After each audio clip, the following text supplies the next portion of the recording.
Marcus Hayes, Fight Hub TV here with the Magic Man. Yes, About sir. to sprinkle y'all with a little something special from Fight Week here. Canelo Crawford. Antonio, man, talk to us about the matchup that is a dream matchup, like a video game matchup a little bit. Talk to us about it. Two of the best fighters in the game, pound for pound, undisputed. I mean, what else can we say? I mean, they landed on the line, and I commend both guys. It ain't too many people put their undefeated record on the line in a risky fight like Crawford did today. You feel me? Canelo has been a great champion for a real long time, and since he was 15, bro. 15, he's been building and dreaming of being a champion his whole life. This is all Canelo ever known. Wasn't no football, no track, none of that.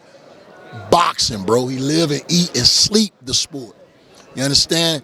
An iconic Mexican figure in boxing on Mexican Independence Day, bro. And he's facing one of his toughest challenges because it ain't been a dog in that ring like Crawford in a long time, bro. And I think his mental approach to this fight and his talent and skill set is the difference, not the weight. I think he's going to be able to handle the weight more than people expect him to. But if he can't handle that weight, that's going to be his demise. I think if Canelo is successful to the body early, that spells trouble for Crawford late. And that's the commitment Canelo's going to have to make if he want to win this fight. He's going to have to slow Crawford down. He's going to have to, take some of that conditioning away and make him doubt himself in this fight. You feel me? That's how Canelo wins. Crawford win, I believe, by just being able to avoid the body shots, blocking it with your arms or something, but protect your ribs, bro, because we know that's a long, lingering effect body shots are. You can do some body work for the first 2-3 rounds. It's going to show up round 7 and 8. That guy that's moving around gracefully going to be slowed a lot. You feel me? And this is real.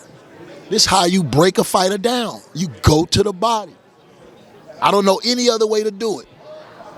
And champ, when we talk about Canelo and Crawford together, we talk about when you're around them, obviously these are two of the bravest guys in the sport. Two of the most stubborn guys in the sport. It's almost scary downright to know that they're getting ready to clash because you're talking about the unstoppable object versus the immovable object, or however that goes, right? Yep. I mean, what avenues do you see where we can see fireworks early? Do you think that it'll be a test of wills? Do you think that there'll be some sort of respect that needs to be gained by either fighter with so much on the line? Definitely it's going to be a respect level. I don't know how this turns into a Tommy Hearns, Hagler. I don't know how they get there, but when you look at it from a Canelo standpoint, and I'm sure he respects Crawford immensely, but for a guy coming up 2 weight classes and so confident that he can beat me, the undisputed champion, it's sort of disrespectful in a way, from a champion to champion. You feel me? And I believe if Canelo want to prove his superiority, can you imagine if Canelo goes in there and try to get Crawford out of there early and put that type of pressure on Crawford, where you got a big guy coming at you, punching you? I think that puts Crawford in a position that he probably didn't even prepare for, And I believe if Canelo lets Crawford get in his rhythm and his timing, it's going to be bad for him. So the best way to get this fight, in favor, I would think, go to Crawford and see what he's bringing to the table. You the bigger, stronger guy. Take it to him. See, can he handle it? And if he can't handle it, we got an early night. If he can't handle it, we got a hell of a fight. You heard me? I think Crawford's the one going to be trying to really pace himself because knowing that it's a bigger, stronger guy, you want to make him move a little bit. So it's going to be important that Crawford stay mobile. Don't sit too long, no time. You feel me? The guy too strong, and he hit too hard. You know what I mean? I wanted to ask you because we've seen you put mental and physical pressure on fighters and break them. We saw you hanging out with Roy earlier. We saw the infamous "Got any excuses tonight, Roy?" Right? We remember these things, and we're looking at a Terence Crawford, like you said, coming up so much in weight, so much being risked by Canelo Alvarez, because downright, if he loses, do you think that this is something that could almost tarnish his legacy with both guys bringing so much to the mantle and kind of laying it up there and saying winner take all? What does the loser have left after this fight? It depends on how the fight went. You know what I mean? I think both of these guys are going to put on a gallant performance, bro. I'm talking about, I think this fight is big enough where both of these guys know they got to do something special to win this fight. You know, I think we're going to see the unexpected. Neither one of these guys has been knocked down or knocked out. I think we can expect the unexpected. Because I believe both of these guys' greatness can really take this fight over, bro.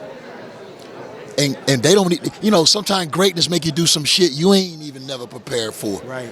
You know, it's the moment, it's the fight itself that's going to elevate both of these guys, bro. We in for a heck of a night Saturday night, man. I can feel it. I can even see it. You feel me?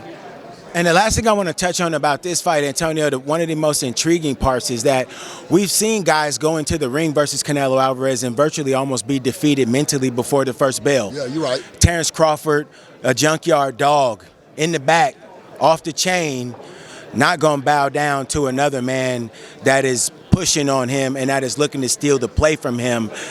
How excited are you to see Canelo Alvarez versus a guy that does not think and has not lost? Does not think he can lose. Yeah, man, this is a Turkey Al Sheik effect, bro. And I'm glad we having this fight. TKO, Dana White. It took some big-time players to bring this fight together for us, the fans. And I think this is just the start of I think a run in boxing that we're going to have that is going to be unparalleled, you feel me, going into 2026. And you look at all these cards they got coming up, you know, man, it's an exciting time for boxing. And it's crazy, Antonio, because with the exciting time in boxing, there always is a little bit of a way. There's always a common theme, a common character that shows his face in weeks like this. This week, no different. Floyd Mayweather Jr. announces a exhibition fight versus 59-year-old Mike Tyson. What did you think when you saw that? And it looks like it's going to go down. What do you think about it? Hey, they making plays, bro. They making plays. And only thing is, bro, the aesthetics, the optics. How does it look? How does it look when they're in the ring? And that's something that Gervonta Davis and Jake Paul is going to have to be concerned with. You know, because we don't want it to look like a joke no matter who's in the ring, you know. And with these guys being different size and height, it's going to be weird for boxing. But they in there to fight. Let's see if they fight. You know what I mean? They in there to fight. So that's what we're paying to see, a fight. You know, they got to explain what the exhibition is. I don't know what that is. I don't know what separates an exhibition from a fight. Tell me the difference. I think we're talking about what the 16-ounce gloves and the 2-minute time limit. I think that's what they are, and the other intricacies we're not privy to, so we don't really know the intricacies of it, but the gloves and the time, I think, are the big differences. As long as they fighting, you know what I mean? But, you know, with Tyson and Mayweather, man, they making a bag, bro. And we know what that is entertainment. They making a bag. God bless them, bro. I can't wait till somebody call my name, because I can win still. I guess that's why ain't nobody calling my name. They know I'm the fireman. I put out smoke. I was about to say, man, because you walking around here looking like young Tarver still. I think that might be the reason. I always joke with you. We talk all the time, man, offline. Right. And I was joking with you the other day, and I was just telling you about the video you posted on the bag. Right. Come on, man. How you expect to get a fight doing work like that? You still get up and run and work almost every morning, bro. What's up with that? Hey, you know what, bro? I believe, like, in this day and age, if you got a good gimmick, you might be able to get to the top quicker than these guys that have the real talent and skill set. You understand? I'm a throwback fighter, bro. And I believe the only thing I ever lost was time, bro, because, you know, as long as your mind in good shape, bro, you're going to still be able to hold on to the things, you feel me? I only lost time, bro. And right. that's, believe it or not, that's the miracle of everything, bro. how we dealing with time, how we, you know what I mean, growing old gracefully, not, smiling and not being bitter about nothing, like enjoying life, bro. We only get one time around at this shit, you feel me? Yeah. And so life too important, bro. Whatever is troubling you, bothering you, man, talk to somebody and let it go, bro. Move on to the next. You understand? And it's funny that you say that, right? Because a couple of days ago, we got to spend time with a fighter that I think embodies that, the time. The one time, Keith Thurman, right? We got to hang out with Keith Thurman out in L.A., Sebastian Fundora, October 25, Keith Thurman, Sebastian Fundora getting ready to enter the breach together. What kind of matchup do you expect with, once again, the Towering Inferno fighting a guy that's so much smaller than him, but a guy that's got legitimate knockout power in both hands? Man, Keith had to stand on a chair just to get to this man. He did, bro. I said... He had to stand on a chair, man. What we doing, bro? Like, you ain't never seen nobody get up on a chair before, huh? Chair, not like that, and he still wasn't eye level, basically. So I don't know, man. Keith got his hands full. I'm pretty sure he knows that. But this is a fight that can truly re-energize his career. You can't sleep on the fact that the man only lost to Manny Pacquiao, split decision. Come on, bro. And so I think Keith right now is just trying to get back to that place where, he felt as if he was on top of the world when it came to boxing. And I think he's one win away from that, regaining the championship, bro. Only thing I have to ask myself, was that little tune-up enough?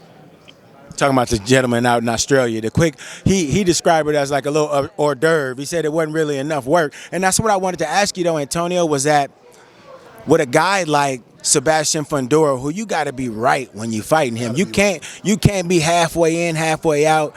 Is this a little bit of a dangerous get back for him, or is this just the road you got to travel? If you want to play ball at 54, you got to jump all the way in. What you think?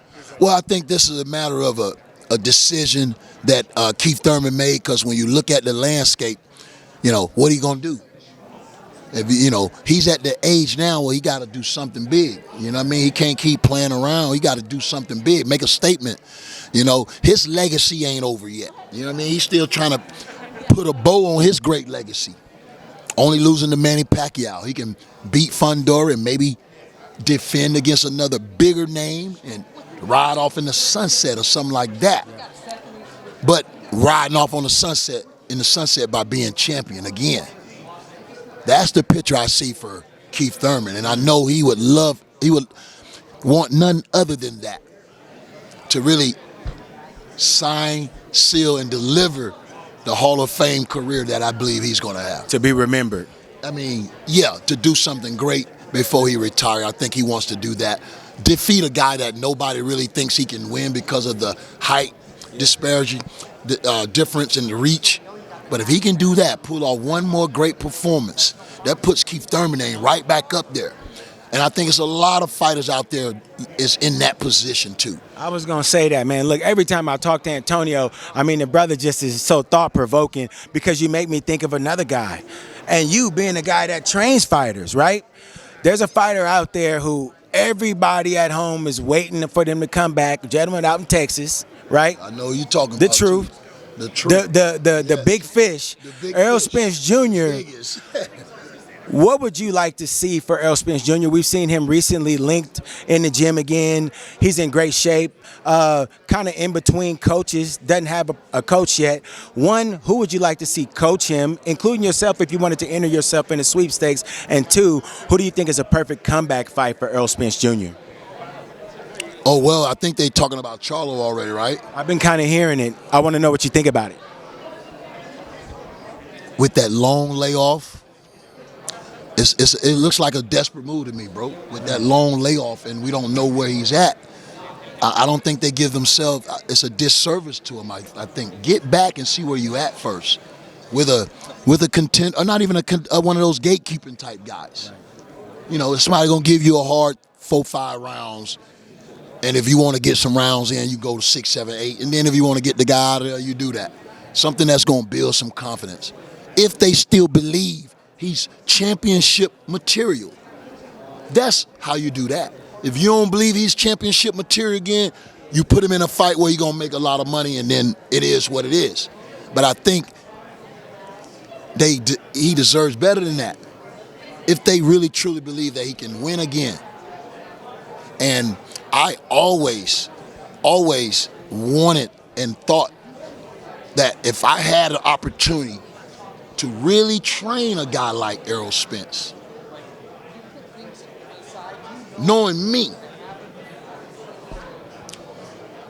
I mean, bro, that's all he would need. That's all he would need to get those lessons and that confidence back, bro. And knowing what you're doing is the right thing to be doing. And you can see it. Once they see that, bro, they gone. And I don't think Errol Spence really became the complete fighter that he could have been if it all ended right now today. I don't think he really fully developed as a fighter because I just think there was a lot of lessons missing. And that's just me on the outside looking in, you know? Yeah, I just hate he been off so long. We haven't seen him since Crawford, bro. It's been 2 years. It's been 2 years. A guy that's with that much gift and that much talent, bro. They wasting, bro. You can't get time back. And I want to ask you, how is it that you lose what you have being a regular person, going to the store, not being in the boxing gym or fighting and competing? How does it go and what does it feel like? What is it? Is it little things that you notice as a fighter or just you come back to the gym and you just don't have it? No, it's like this, bro. If you don't use what you got, you lose what you got. You know, they say in order to perfect something, you got to do it 1,000 times. You got to keep doing it until it's automatic. That's where you want to be firing on all cylinders as a fighter. You understand? And that's a beautiful place to be, bro. That's called what we call the zone. You in that zone and you just flowing, bro. You ain't thinking about nothing. You reacting. And that's where these guys want to get to. I would love to have an opportunity to show what I'm capable of doing between rounds. And in that training camp, in the trenches where I live, bro, that's my address, the trenches. You feel me? I know I could have saved a lot of these fighters, Marcus. Saved a lot of them, bro. From a guy that knows, Hayes Fight Hub TV, deep in the trenches with my guy, the Magic Man, Antonio Tarver. Antonio, as usual, man, thank you for your time, brother. We'll see you, brother. Go sprinkle some game on Andre Ward and my guy Roy, man. Take care, brother. Bro. Thank you, my man. Right, Appreciate it. Love you, bro. God bless. All right, man.